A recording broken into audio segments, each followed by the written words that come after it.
want to talk about treatment because I think that's a big point too Mm. with you.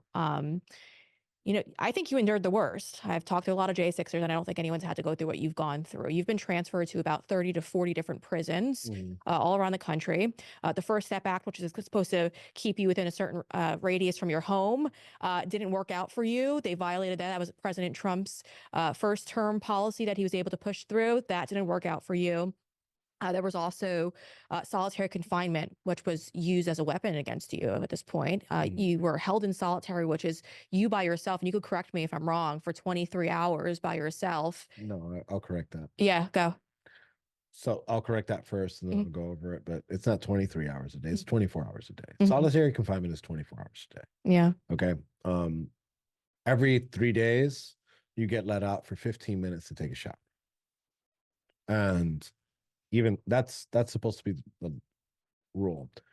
There was this moment in Petersburg, Virginia, where I went 3 weeks with no soap, no shower, no toothpaste, no toothbrush, no deodorant. I mean, I looked and smelled like an ape. And the transit, it's called diesel therapy. And what they do is they keep you in transit so you won't be in one place comfortably as punishment. And it's probably like the worst punishment because you don't get comfortable. And to some point, and the most insidious thing about this whole thing, and I hate it, is how easy someone gets used to it. So it wasn't torture to me anymore as much as just kick back and relax. I remember my last experience, and it was actually, it's not supposed to be funny, but it was funny to me, is my last experience was, and it happened like 2, 3 months ago. I was back in the DC gulag and they had to transfer me over to Pollock, Louisiana. And they had to bring me to Kentucky.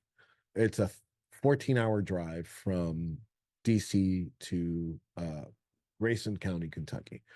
And it's the first time in a long time that I was able to be with J6ers. So they filled the bus with J6ers. You know, I was super happy about that because it's cool to talk to J6ers. I'm gonna be honest with you. I mean, they're a bunch of rock stars in the prison system. Yeah. They're hailed as heroes in the prison system. Yeah. But you know, I'm in the bus and we're in box cuffs. And if you don't know what box cuffs are, I suggest you guys Google it. It looks like a torture device. It's literally a pair of handcuffs that has a box over it, so it keeps your hands locked in a certain position. You can't turn your wrists, you can't bring them together, and on top of that, you have a leather belt on, and they're placed like this, so you can't. If my nose itches, which is the worst, which is the worst. Forget about eating and all that. Like an itchy nose is hell. So I'm used to this. I've been doing this for 3 years. Yeah. So these J6ers had just come in. They were fresh, you know, they were fresh meat, and because they had just got they had to turn themselves in or whatnot, or the judges remanded them to the marshal's custody. So when they're in there, they're like, they're bawling. They're like, what the hell is this? This is torture. They're going crazy. I'm sitting in the back with the bologna sandwich, tossing it back and forth, eating it, just hanging out. I had to piss in a water bottle multiple times.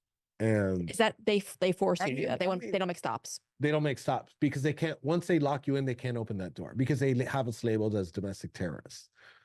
So they have us on super strict. I couldn't go on the regular BOP bus. I couldn't go with regular inmates. I had to be transferred with two marshals or deputy.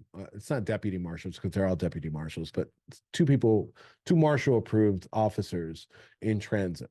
Right. And once they close the door, put those chains on you, they're not taking them off. And again, this is cynical as shit, but I mean, imagine eating a bologna sandwich. I become a professional on this. Imagine eating a bologna sandwich. Imagine having to urinate. And I could say piss on here. Yeah, you can. Yeah. Free speech. Free speech. It's a great Thank thing. you, Crowder. Imagine having to take a piss Hmm. in a water bottle, okay, on in a moving van in box cuffs. You got to pull your pants down. You got to, I don't know if the mic's gonna catch it. You got to kind of lean like this and like pee into the bottle. I pissed all over the Not on the bologna sandwich, though. no, I'm kidding. I did not Bad piss all joke. over the sandwich, but I did piss all over the van, which Yeah. that means you deserve it. Yeah. But I'll go back to the story. We're in transit and they're wailing these 14 hours. And I'm kicked back. I'm like, dude, just relax. Don't worry about it. This was after President Trump got elected. Okay. And I'm gonna say President Trump because he's actually been president for like 10 years already. Yeah. 8 years. Yeah, I never did president-elect. So 3 terms. We got 3 terms. But and then we get to Grayson County, Kentucky for 14 hours. And we get there, we go into the holding cell, they finally take these things off, and everybody's like, God, I could breathe. And then suddenly the deputy comes in. He goes, hey, okay, you guys are staying, blah, blah, blah. We're going to put you guys in the shoe because you're a bunch of fucking domestic terrorists. And he's like, but you, Tario, don't get comfortable. We're leaving. And I'm like, where are we going? Pollock, Louisiana. And everybody's like, what? You're leaving again? He didn't even eat anything.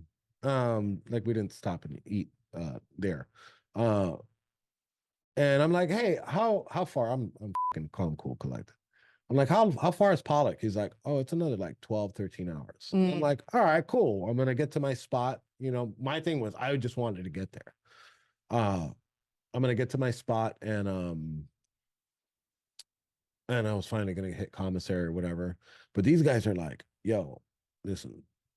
And they brought me back to reality. They're like, dude, you just did 14 hours of box cuffs in the van, and you're gonna do another 12, 13 hours on here. And I did the 12, 13 hours. I was actually happy at that point. Again, cynicism.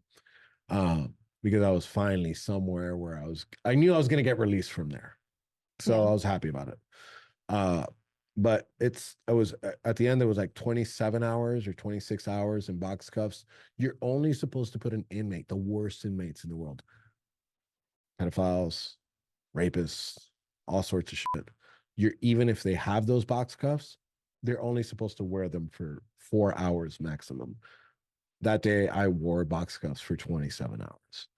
It feels like your bones are being bent at all times. There's no reprieve. There's no, hey, let's take a break. Hey, I'm going to take these off of you. There's none of that. It doesn't exist. And I did that for 3 years. That wasn't my first rodeo.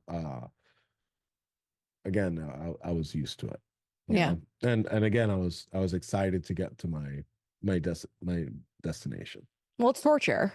I mean, there's no other way to describe it. It's torture. It's intentionally being done. And those within the Bureau of Prisons need to be held accountable. And it's really infuriating that that they think they can get away with it because someone's calling the shots on them. They're not going to get away. They're not going to get away with it. We'll make sure of that.